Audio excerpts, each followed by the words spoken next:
guérir de sa culpabilité, prévenir la culpabilité. Est-il possible? Oui, c'est possible. Bonjour, merci de votre choix. Bienvenue sur notre chaîne Conseil Santé. Aujourd'hui, on va voir les causes, les conséquences, la conduite à tenir en cas de culpabilité liée au passé. D'abord, la culpabilité est une émotion humaine universelle, mais elle devient destructrice lorsqu'elle est liée à un passé dont on n'arrive pas à se détacher. De nombreuses personnes portent en elles le poids de leurs erreurs ou de leurs expériences au point de s'empêcher de vivre pleinement le présent. Comprendre les origines de cette culpabilité, ses effets sur la vie quotidienne et les moyens d'y remédier est essentiel pour retrouver un équilibre intérieur. Quand on est encore jeune, on peut ignorer ou minimiser la culpabilité parce que on n'a pas encore beaucoup d'expérience ou de recul. Mais avec le temps, certaines actions ou décisions passées peuvent revenir à l'esprit et créer un sentiment de culpabilité. D'abord, à la jeunesse, on agit souvent par impulsion sans trop penser aux conséquences. La culpabilité est parfois faible car on se dit que c'est normal ou que ça passera. Le désir de profiter du moment prend le dessus. Avec l'âge et l'expérience, on réfléchit davantage au choix du passé.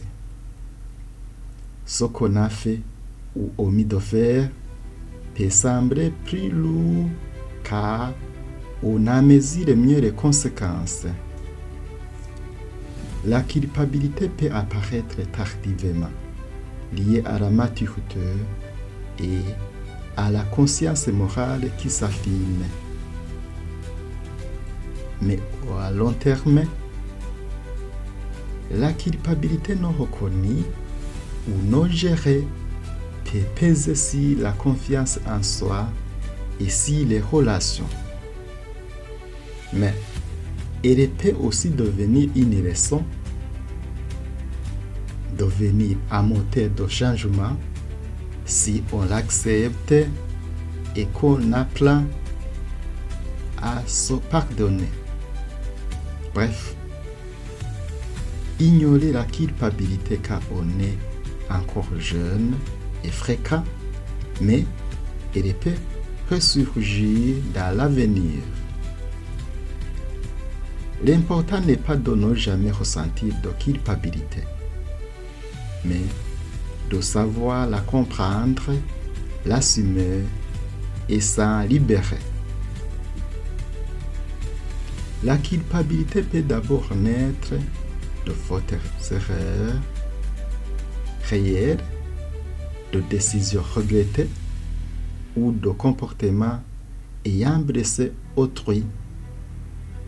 Dans ce cas, la responsabilité est tangible et la personne garde en mémoire le souvenir de ce qu'elle a considéré comme une erreur.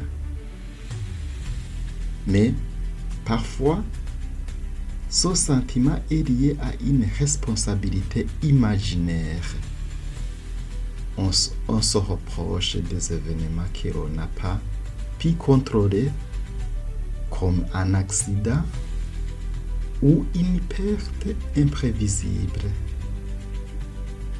Le regard des autres joue également un rôle important. Les reproches familiaux ou sociaux entretiennent souvent cette souffrance. Et à cela s'ajoutent des croyances personnelles, religieuses ou culturelles qui imposent une vision stricte du bien et du mal. Enfin, l'incapacité à accepter sa propre imperfection conduit à s'enfermer dans l'idée que l'on n'a pas le droit au pardon. Les conséquences de la culpabilité alors. Les effets de la culpabilité sur la vie sont profondes et multiples. Sur le plan psychologique, il entraîne des ruminations, une faible estime de soi, un sentiment de honte constant, parfois jusqu'à la dépression. Sur le plan comportemental, la personne s'isole, évite les relations ou se prive volontairement du bonheur par autosabotage. Le corps aussi en souffre. Il y aura beaucoup de stress, l'insomnie, fatigue. Dans les relations, la culpabilité empêche de faire une confiance et pousse parfois à un excès de sacrifice pour compenser les fautes passées. En fait, sur le plan existentiel, elle bloque l'évolution personnelle. On sera toujours comme prisonnier, souvent donc prisonnier du passé. On aura peine à se projeter dans l'avenir.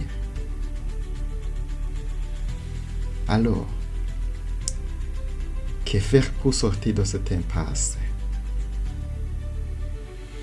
Pour se libérer de cette charge, la première étape consiste à reconnaître et accepter ce qui s'est produit sans chercher à fuir ni à effacer.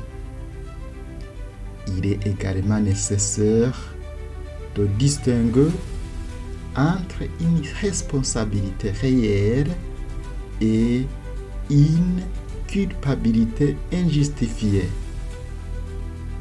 Bien souvent, on se reproche des choses qui n'étaient pas de notre ressort. Lorsque c'est possible, demander pardon ou exprimer des excuses permet de tourner une page. Mais le pardon le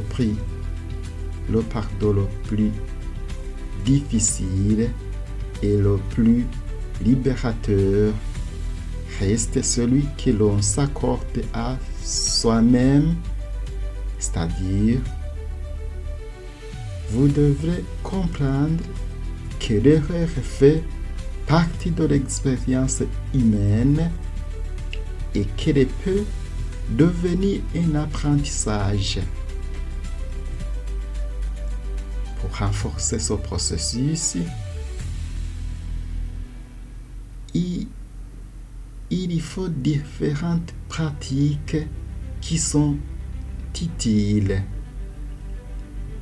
Par exemple, on peut se lancer dans l'écriture, dans la méditation, dans la prière, ou encore la pleine conscience, ce qui aide à revenir au présent. Transformer la culpabilité en action positive en s'engageant dans des gestes de réparation ou dans le soutien aux autres constitue également une voie de réconciliation avec soi. En fait, dans les situations les plus lourdes, le recours à un accompagnement psychologique, spirituel, peut être un appui précieux. En conclusion, la culpabilité liée au passé est une souffrance profonde, née à la fois d'erreurs réelles, de responsabilités imaginaires et du poids du regret social.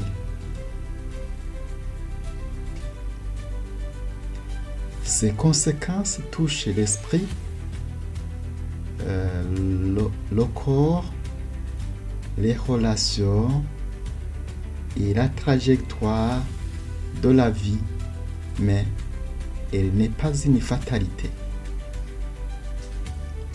En reconnaissant son histoire, en apprenant à se pardonner et en transformant ses fautes en leçons, chacun peut se libérer de ce fardeau et avancer vers un avenir plus apaisé.